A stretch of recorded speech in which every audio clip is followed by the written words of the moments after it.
Baltimore City Council Ways and Means Committee, we're back in session. City Council Bill 22-0235, Ordinance of Estimates for the fiscal year ending June 30, 2023. I'm Eric Costello, Councilman from the 11th District, Chair of the committee. I'm joined to my left by Councilman Ryan Dorsey, 3rd District, member of the committee, and to my left, I think I said, and to my right, Councilwoman Odette Ramos, 14th District. We are here today for the Comptroller's office. First, if you are speaking, you are welcome to take your mask off. If you are speaking, please keep your mouth one hand away from the microphone. Someone in this room will inevitably not do that. I will politely interrupt you. It has happened to every single agency so far, and it will happen to every other single agency that comes before us. There will be a second and third time that someone does it. I will again politely remind you, please speak clearly into the microphone. The reason we're asking for that is because this is being streamed live. So folks are watching at home, and it'll be archived on our YouTube Charm TV channel. Okay, we're here for the Comptroller's office. Mr. Comptroller, how many slides do you have? I don't know. I didn't count them. Six? Sounds right. Okay. What we're going to do is we're going to ask you to keep your presentation under 15 minutes. We're going to start off. I'm going to turn things over to you, and before we begin, I'm going to ask you to name first and last name and position title of each of your staff that are here with us this afternoon. Mr. Comptroller, the floor is yours. Thank you. Let's see.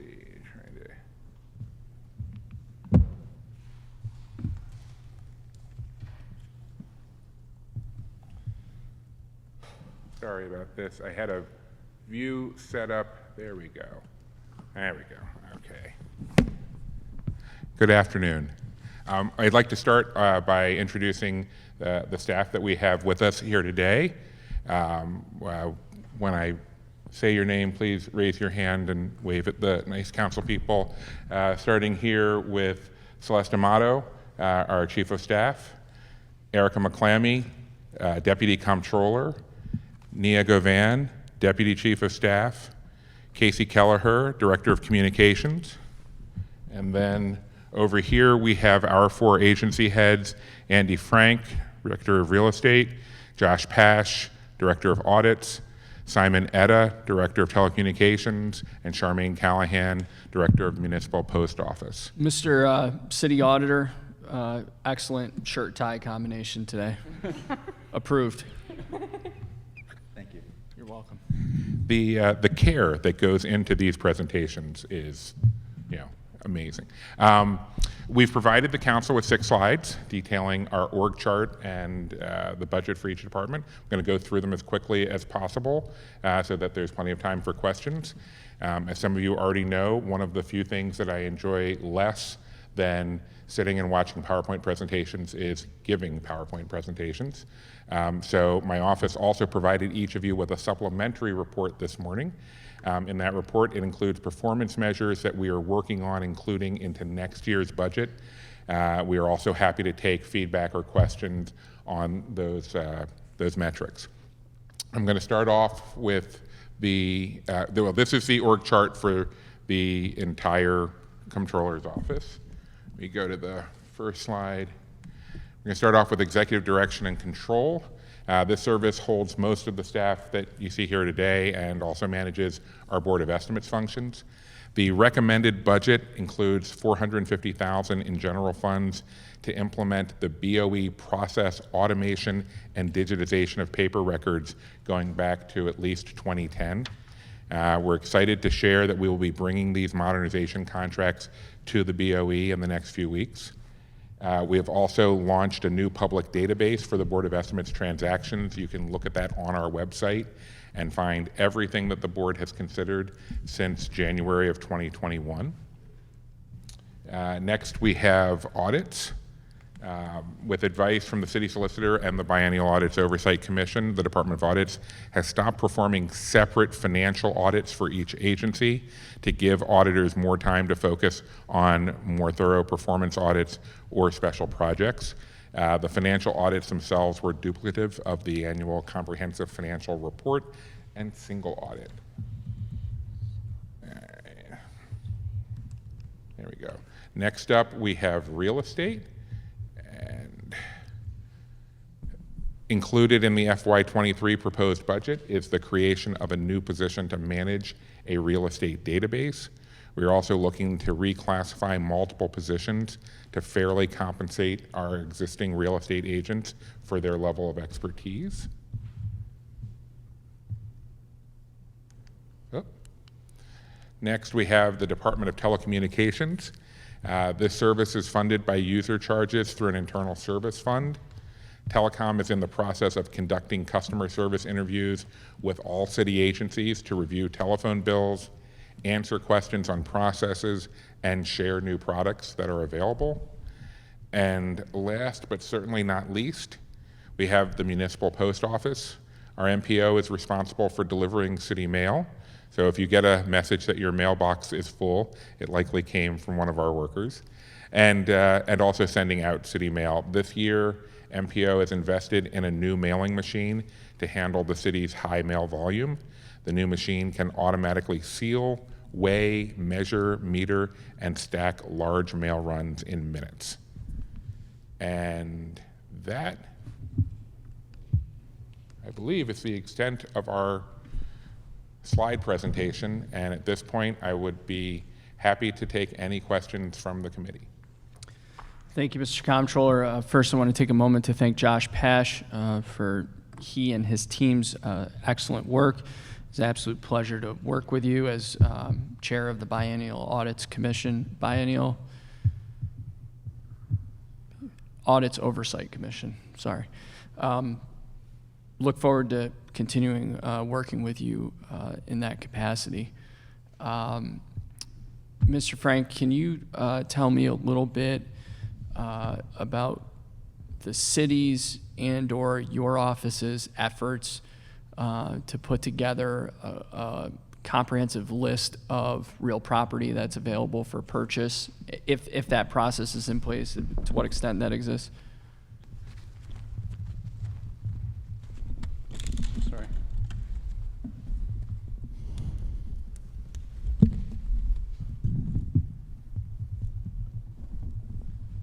So the real estate office runs two programs that are targeted to eliminate blight and make properties available for customers to purchase either those properties themselves or purchase the tax sale certificate that allows the purchaser to foreclose on the certificate and take ownership. One program is called the vendor lien program. We have about 4,400 properties that are referred to us by the Department of Finance 6 months after the tax sale. Those properties are available to the public to purchase. If the liens exceed the value of the property, the Board of Estimates is allowed to reduce the lien amounts in exchange for a commitment from the property owner to foreclose on those properties and renovate them for housing or for rental properties. We also run a program known as, we call it 30s. That's a number that is referred to in the land records. We have about 1,300 properties that are owned by the city. We make them available on our website. There are 1,300 lots across the city, city-owned, and we sell about 20 of those a year to people who want the lots either for side yards or to do something with them. So our portfolio of properties that we can make available to the public include those two categories of properties: tax sale certificates and what we call 30s properties, or sometimes we call them legacy lots. We also are putting together a database of the city owns 10,000 properties. About 7,000 of those are the responsibility of housing, about 1,300 the responsibility of real estate, and it's an obligation under the charter, which was recently amended or approved by the council, that we're making those 10,000 properties available on our database, on our website, that can be searched and sorted so the public can get a list and access to where properties are owned by the city. And then from there, they can follow up on the agencies that are responsible for those parcels. You mentioned 10,000 properties, and you said that 7,000 of those were under housing's purview and 1,300 were under your purview. Do you know where the other 1,700? Those are mostly core properties that the city owns and uses for functional purposes. Those are, we weren't just talking about vacant property. No, right. These are all 10,000 properties. About 7,000 within HCD are mostly vacant, and that breaks down between lots and buildings, and then ours are mostly lots, 1,300 lots. Got it, perfect. Second question, Mr. Comptroller, what is this office's or your office's role in procurement in the city, if any at all? Right now, we have largely an oversight or watchdog role where through the way we put together the Board of Estimates agenda each week, we get an opportunity to see the items that are coming before the board for consideration and meet with procurement and often the lead agency on the contract and talk through any specific questions or concerns about it. I'm not sure whether or not we should be talking about the, I guess, yeah. Our hope is that we will be working even more closely with the administration in the future to, we definitely will be on the task force that the administration has put together to look at procurement reform. That will have representatives from the Comptroller's office and I believe also from the City Council on that. We are hoping to have a more hands-on role with parts of the procurement process in the future, if for no other reason than so that we can take the experience and the expertise that we are gaining in how to modernize city processes and use that in efforts to help elsewhere in the procurement process. Mr. Comptroller, you're aware of this because you used to sit on this side, right? This week, budget hearings have been incredibly frustrating, with the exception of your office and some of our very high-functioning quasi-governmental agencies, specifically Baltimore Development Corporation, Parking Authority of Baltimore City, the Board of Liquor License Commissioners, the Convention Center, and Visit Baltimore. I've been able to get through 30 minutes of a hearing all week without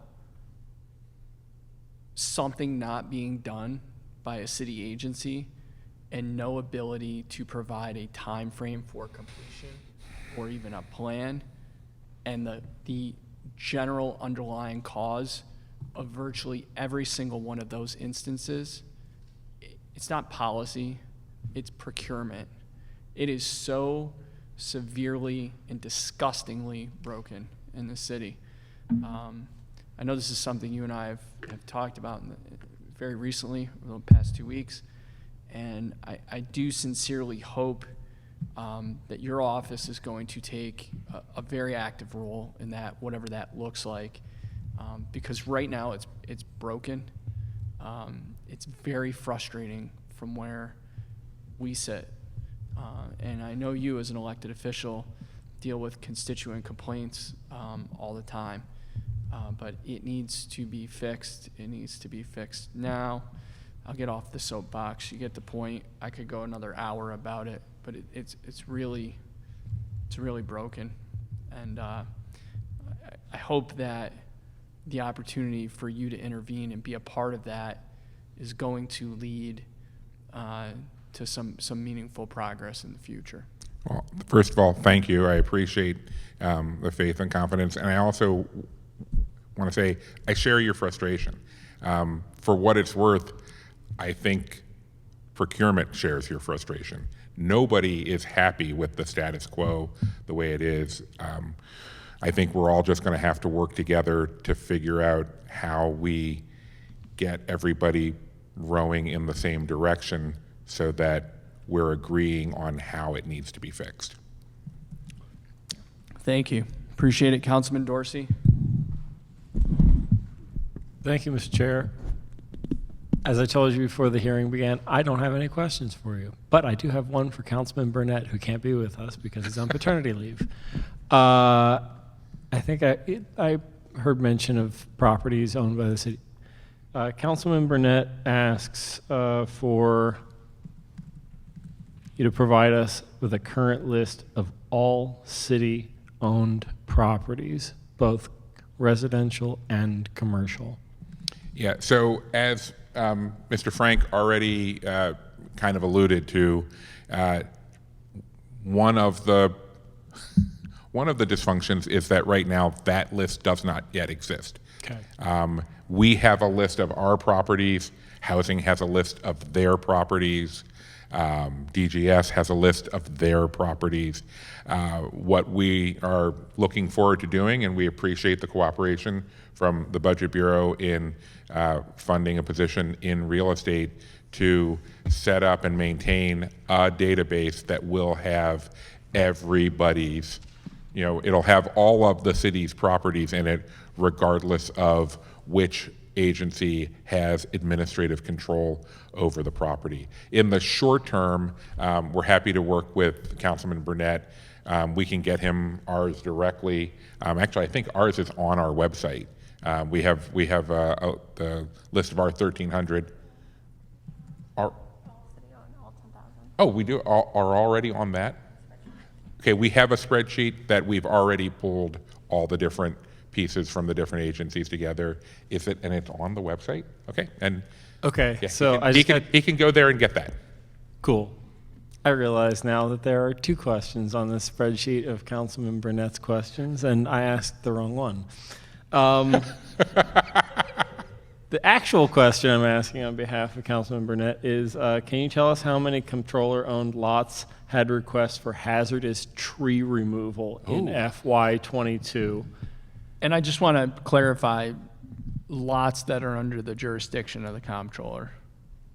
Just because he's no longer mayor and city council, so he doesn't own anything anymore. I don't. I know. Right. what Eric said. I am no longer party to over 100 lawsuits. I'm going to finish reading what it says here. This amount seems extremely, so I guess I'm asking for how many lots had requests, but then there's also this amount, I don't know what that amount is, seems extremely low for the number of lots that need tree maintenance and removal. We agree. Okay, but I mean, I can, Andy, do you have a rough sense of how many of the lots we have?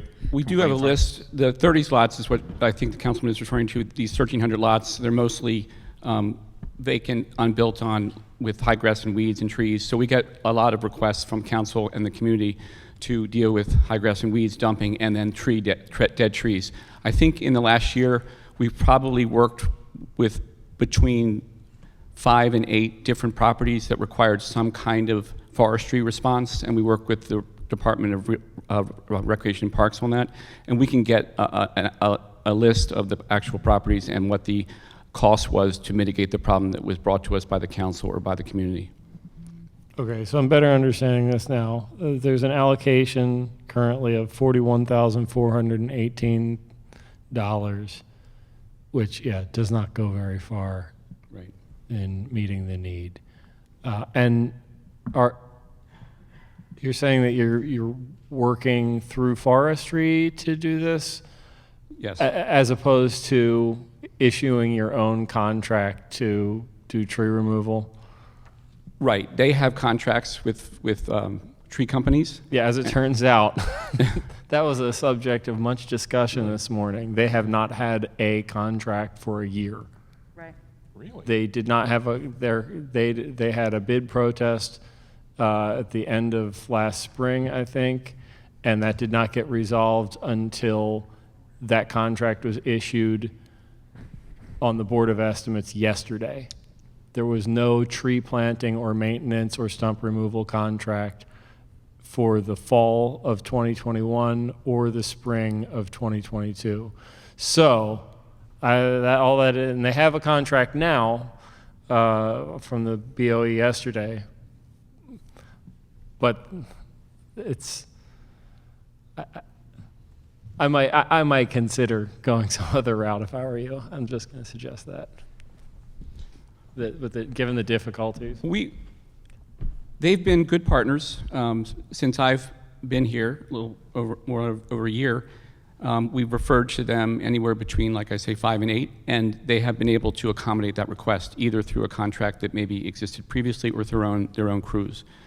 So we haven't yet encountered a situation where they've come back to us and said we can't actually take care of what it is that the council or the community is requesting us to do.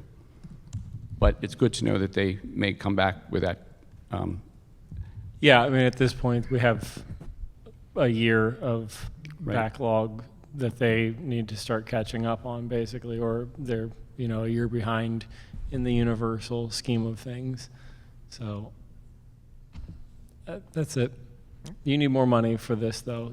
It's not enough money to do what needs to be done on the properties that are under your control. I feel bad pressing that point because, like, the budget director is here, and I'm sure that every agency that comes before you can happily point to more stuff that they could be doing if they had more funds to be doing it with. Oopsie, I caught myself before the mic got too far away from my mouth. And so, yes, we could definitely be addressing more community complaints faster if we had a larger budget for not just tree removal, but just lot maintenance. I mean, sometimes it's a high grass and weeds issue, and neighbors just would like to see it mown. And we do what we can with the resources we have. Yeah, so and I recognize you also have limited resources for maintenance in general. So I want to thank you because I was out looking at a problem at a property last night where I brought it up last year and you fixed it. At the very end of St. Thomas Avenue, just a block or so off Bel Air Road, there's a dead end, and there have been some deteriorating wood bollards around the end of this dead end here for years, and you got some. I brought it up here in the budget last year, and there, not long after, were some nice new concrete bollards installed there at the end of that, and folks are happy. They look nice. It's in better condition. So thank you for doing what you can with the very limited resources, but I would like a number for the number of hazardous tree removal requests on Comptroller properties. Thank you. We will get that for you. And with the chairman's permission, it occurs to me this might be a good time to make a general observation.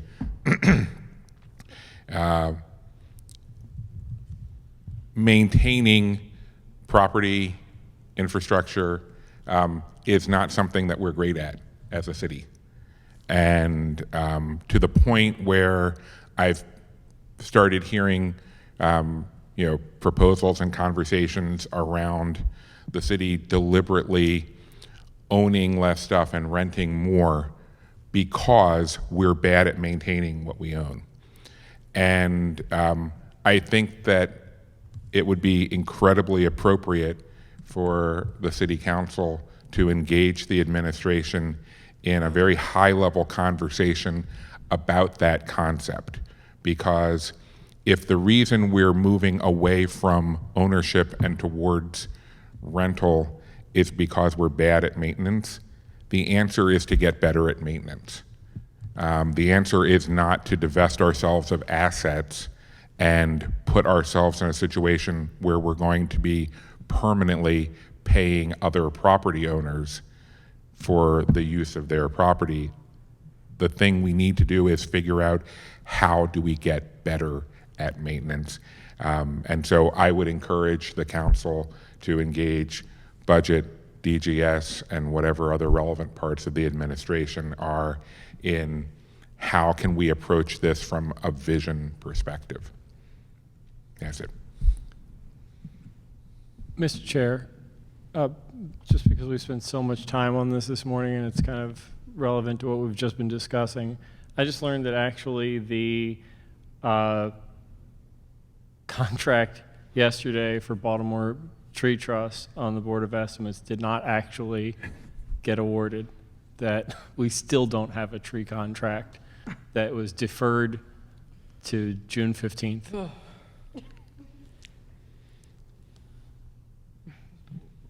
wrong with these people? I'm serious. That's not directed at you. I'm just asking you because you know more about this stuff than anyone. I don't understand what's wrong with these people. I really don't. So, I mean, we can speak to one part of that, which is part of the deferral was the fact that there was a late protest, not late in terms of it didn't, but too late for us to address the details of the protest in advance of the meeting. And so it has become, to be fair, more commonplace that we defer items that have protests so that we have time to very carefully research the situation and make sure that when we go into the actual Board of Estimates hearing, because everything we do there is final.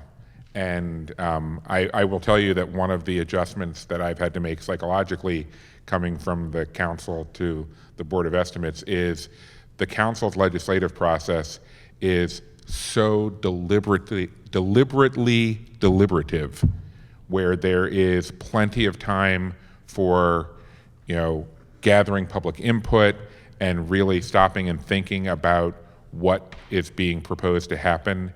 And the Board of Estimates process is not set up that way. And the time between when an item shows up to be on the Board of Estimates and the public finds out about it to the time when we're expected to vote on it is significantly shorter. And so what we have been seeing for the last year and a half, and I really want to applaud all of the members of the board for cooperation in this. This is something where the mayor, the council president, have all been okay with slowing things down a little bit so that we can really think about it and examine it. And the downside of that is things move even slower as a result. But in this particular case, the deferral was specifically so that we can make sure that we're going to deal properly with the protest to the recommended award. Two follow-ups on this real quick, and then Can we? Are they going to be quick? Hold on. When I say quick, I mean under 30 seconds. Yeah. If not, I want to go to Councilwoman Ramos because it's just the three of us here for this party. Yeah. And I promise you, we'll come back. it's just in this particular case, this is a deferral of a contract that was deferred a year ago, which is why we didn't have a tree contract for the last year. So at a certain point, I feel like it's too much. The second thing is it possible to move the publication of the agenda to an earlier period so there's a longer period between then, so we're not getting late protests? I imagine it looks like We're working on it, and we expect to have something along those lines for you to see after July 1. Cool. Yeah, I mean, with hearings on the meetings on the first and third Wednesday of the month, it'd be great to have the agendas coming out on the second and fourth Wednesday of the month or something like that. The deadline, the agencies needed to have a lot of time to prepare for this, but starting July 1, the agencies will have to get items in earlier, and that will allow us to put out a draft agenda earlier as well. How much earlier? Thank you, Council. Oh, go ahead. I'm going to turn that over to our Chief of Staff. So you'll start to see the effect of the 2-week advance deadline in August. So July is a little bit of a transition where the deadline's 2 weeks ahead, but it's also it hits a bunch of holidays. But the agencies will start to turn their items in 2 weeks in advance. So the week they turn those items in, we'll prepare the agenda and release it a full week ahead of the Board of Estimates meetings to achieve what you're asking for. Thank you, Mr. Chair. Thank you, Councilwoman Ramos. Thank you, Mr. Chair. I have several questions, but I'm just going to stay on the vacant lot issue for right now. You'd mentioned that there's, going to be or is already a database of all of the city-owned properties, including the Comptroller and the city and any other agency that has properties. I was wondering, you mentioned, Mr. Frank, the 2 programs that the Comptroller has, and the city has 3, right? Different programs to dispose of properties. You know, receivership, which isn't really a disposition, it's more of a code enforcement issue, tax sale foreclosure, and the new in-rem. So are your properties then going to be folded into the same thing? I mean, there is a slight difference in that some of these are tax liens, so you have the certificate, not necessarily the ownership of the land. So the certificate needs to be foreclosed upon. It sounds like your office is selling certificates to a vendor or somebody who wants to buy the land. It's a complicated thing. So I guess it's sort of a twofold thing where we should probably have a uniform system of how to address these vacant properties. And the fact that we do want, and we'll hear on Monday from the Commissioner Kennedy, about a block-by-block solution, so that when we want to have a block of properties to make available for redevelopment, there are going to be times where your lots are going to be in the middle of that. And if they have a different disposition process, then that could mess things up. So how's your office handling that with the Commissioner? Right. So the vendor lien program allows a purchaser of the certificate to foreclose on the right of redemption and take ownership with the Board of Estimates reduced lien in exchange for renovating the property. So one of the things we're doing with HCD is automating our processes. So we started with the vendor lien program using a program called Slate. You might have heard that from Right, HCD. I know you're aware of it. And we are going through the process of automating our vendor lien process.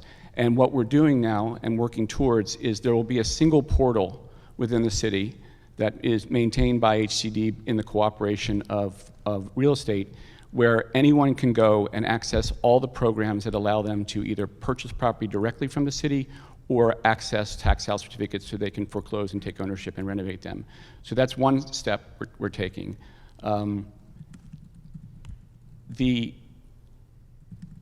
And in addition to that, the 1,300 properties that I know you're aware of we have that in our portfolio. They were purchased, in fact, 2 decades ago through tax sales, and under city law, they are assigned to real estate. We also are going to make those available on the HCD portal. So anyone who wants to purchase property directly from the city or purchase tax sale certificates and foreclose on those can go to that single location. That's an important first step we're taking, because we're not making the distinction between programs that are run by HCD and programs that are run by DOOR. From the customer standpoint, they just want to know where to go and how to access the information. So that's the first step we're taking in making that available. No, I agree with that.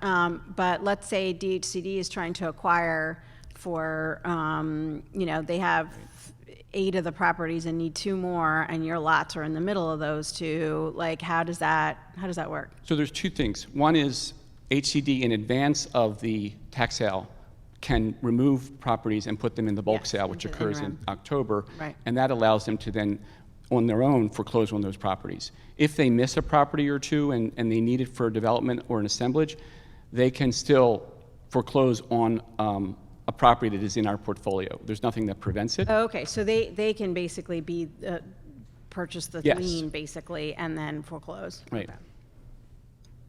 Yeah, because that's what I was looking for, is to make sure that eventually all that can be seamless, and they can then do the foreclosure. However, once you've got these that have certificates on them now, so then they would have to take them through the traditional tax sale foreclosure process, and not the in-rem, because it's already been through Right. Tax sale. Yeah, and we're moving in the direction where we're using the resources that we can that make the most sense. For example, we had a meeting last week with a developer in Broadway East, Bishop Hickman, and HCD and DOOR are talking about the resources and the programs we can bring to bear to help them assemble property for redevelopment. Right. NREM, HCD foreclosing on the properties themselves, Bishop Hickman purchasing the properties and foreclosing on them, direct sale through through open bid. So there's 4 or 5 different ways that we can help a developer or the city assemble property for redevelopment. Right, and it literally is property by property It is, disposition right. because every property has a different situation with it, if you will. So, okay, yeah, so it's not, I knew that you all had been, this office and DHCD had been talking a lot more than ever, and so that's super important. So I'm excited about that. In terms of the lots, we talked a little bit about the tree maintenance, and then Ms. Kelleher was at a hearing where we talked about the vacant lot maintenance, and you know, the frustration that we're all having with the fact that DPW only has 8 crews for all of the lots in the city. And so you just said that you rely on forestry, so I'm imagining you rely on DPW for the maintaining of the 1,300 lots, and that's obviously problematic because they're getting to lots twice in a summer as opposed to what's actually needed. So is your office planning on putting more resources into that to try to get your lots taken care of a little bit quicker? One thing that I had suggested during that hearing was during the Project Core days when the governor decided that he was going to help us with knocking down a bunch of properties without a plan for the vacant lots, that there was actually no money for maintenance with that. And so now we have like 500 new vacant lots as a result and no money from the state. So I'm going to help the city go to the state and say, hey, you got to help us maintain these lots. So what other, are you all then for your, I know you didn't really want the lots because there was a whole thing, but you got them. So what's the plan there? So I will say in full deference to BBMR, they did more than double last year's allotment to us for lot maintenance. We only had $31,000 in the budget last year, and our budget for FY2023 for maintaining vacant lots is $73,000. So that's a substantial increase. I will hope that it will make a substantial difference in how much we are able to respond to community concerns.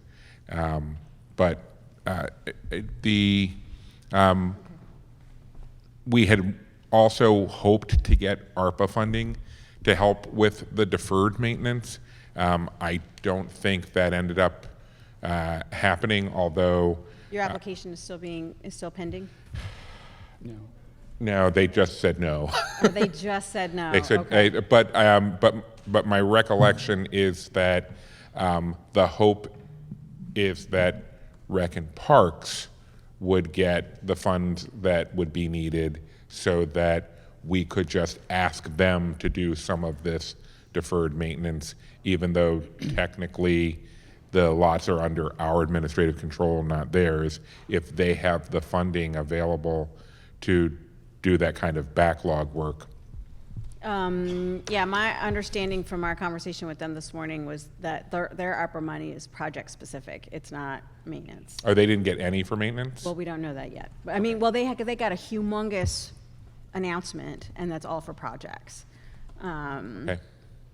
So I don't know if they did a separate application, with. We will follow up with them to find out if they're going to. Yeah, maintenance is just a big issue all the way around. It is summertime, it rains, the rats love those lots.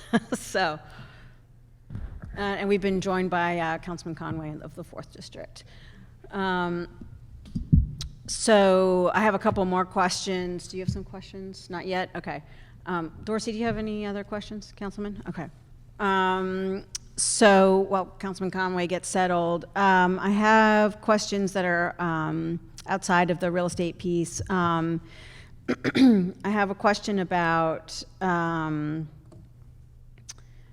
the municipal post office. Thanks for joining us today. Appreciate it.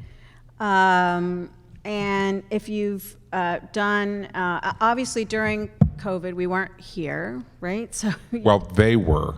right. Oh, they were deemed essential. I don't know if we give municipal post office enough props for that. That the first responders, of course, continued to do their work all throughout the pandemic. Several other agencies that interact with the public and provide direct services, like DPW, also but in terms of internal services, what MPO does, none of that can be done virtually from home. So that whole office was here. Everybody came in every day for the last 2 years. Thank you, by the way, for doing that. Appreciate it. Hopefully, we provided you with enough PPE and protection and all of that. Good, good. And so, has there been a sort of customer satisfaction survey or something for the post office recently in terms of all of our internal agencies as you and the crew have been reforming all of the offices? Did you like a customer satisfaction, not like constituents, but obviously you work with the agencies and you work with us. I'm sorry, I missed the question. Sure, I was wondering if you had done like a survey of, as the comptroller has come in. I think I understand what the same thing Telecommunications is doing, where they are going around and meeting individually with agencies and talking to agencies about how agencies already use their services and what else is available. I don't think we've done that proactively. No. Currently, we're just working on the hoteling. So we're working with the Ben building as far as how we will service them with most of the employees working from home. Right. So that's the only one that we've not been, working with. So say that again. So I know housing and a couple of other agencies have been deemed agencies that will continue to do this sort of hybrid, sometimes Transportation. come in. Oh, and DOT, right? And Planning, so, transportation, and DHCD. So planning, DHCD, and so you have to figure out how to get them their mail. Yeah. Obviously, I'm just in how long have we been in office? 15 months, 16 months. We, had heard that there have been delays in the mail even before COVID. So just trying to think about, not only do you have this new environment you have to work in, but how we're improving things to make sure that folks can rely on the municipal post office better than they can rry on the U.S. post office. So we got a lot of exciting, I can take this one actually. Okay. Yeah, we have a couple things that's coming down the pipe. We have lock boxes. It's like Amazon when they're not doing a delivery. You can go to a lock box at probably 7-Eleven or Kohl's, I believe. Yeah, to pick up a package. We are actually, I think it's FY2023, maybe January. We'll be able to offer lock boxes for city agencies. So it'll be city buildings where it's going to be like a barcode. You'll get a text message saying your mail is ready for pickup. On top of that, we're going to be scanning the mail. So it's going to be like informed delivery. I don't know if you guys have set up for informed delivery with the USPS. So you will be getting an email saying this is what is coming in your mail, and that mail will be placed in the lockbox. So we have our council mailboxes up here next to my office, actually. And so you're going to change that to be a lockbox system, and then we'll get informed delivery instead of just having Yes, the boxes. but it's not going to be the council. It's going to be the person who, like Titus, I believe, does the mail, or Hosea. They'll be getting the email notifying them what's coming. Okay. And that makes sense from if somebody's working from home, then they know they have to come down to City Hall to pick up the mail, basically. Right. And then, so our mailboxes now will then have like a lockbox system instead of what we have now? That's just coming attractions for FY, maybe in January. But I believe City Hall would probably remain the same because it's City Hall. I'm more or less speaking about the agencies like Benton Building and the other buildings. Okay. Yes. I'm just trying to understand. Yeah. And then in terms of frequency of delivery, you still do daily delivery? So we do twice a day. We do an AM and a PM. We pick up and drop off. And that's Monday through Friday. So once a piece of mail, so there's interagency mail, obviously. Interoffice, And then there's mail that comes in from USPS, right? Which we got issues with USPS. We're dealing with that separately. We're not going to talk about that today. But how long generally does it take when it gets to your mail, USPS mail, to then an agency or one of us or whatever? What's that turnaround time normally? So the good news is we actually pick up the USPS mail. We are partnered with the USPS, so we actually go to the USPS. We'll pick up the mail for the city of Baltimore. You'll go down here to Yes, Central so we Post pick it Office. up, we come back, we sort the mail. Like I said, the mail is delivered AM and PM, so twice a day. So it's immediate. We just you know, the mail. Right, so you try to get it out as soon as possible. Exactly, Okay. yeah. Great, thanks for that explanation. And we all love informed delivery. I get informed delivery, I do so too, I yeah. think that's a good feature for all of us too. Hopefully, we don't ever have to have a pandemic where we have to work from home, but we do know that we're having these agencies that are experimenting with, you know, that kind of environment, so that's cool. And I have a couple other questions. I just want to check in. Councilman Dorsey, you're good? You're good? Okay. So, Mr. Comptroller, you talked about an audit with the, or performance evaluation with the telecommunications, is that right? Customer service interviews? Yeah. Yes. And how's that going? What's the reviews? Simon? The reviews are coming on very well. We have so far accomplished about 12. Prior to this meeting, we completed the mayor's office. The feedbacks have just been overwhelming. And in course of the reviews, we have been discovering a lot of service level improvements, certain things we could work with the agencies to improve. So, on a nutshell, I think it's been great. So you've gotten good feedback so far? Yes. Okay. Yes. It's the reviews have been really interactive. So we get a lot of feedback from the agencies, what's working, what's not, and you know, there's a whole lot of action items, and we follow back on what needs to be taken care of. Right. So you're doing it agency by agency, or you're doing groups of people? Agency by agency. We combine some smaller agencies. Sure. Like what we did today for the mayor's office. We had the OIG, ECB, and there was one other agency. Yeah. And you're going to come through our offices as well, I guess. You don't have to I do think all we of us, already but- we already did the city You council. did to some Yes. members of the city. Okay, so I'm confident that one of my staff people was involved in that. So, great. Okay. Well, thanks for that update. I really You're welcome. appreciate it. Yep. Questions? Dorsey, you good? Okay.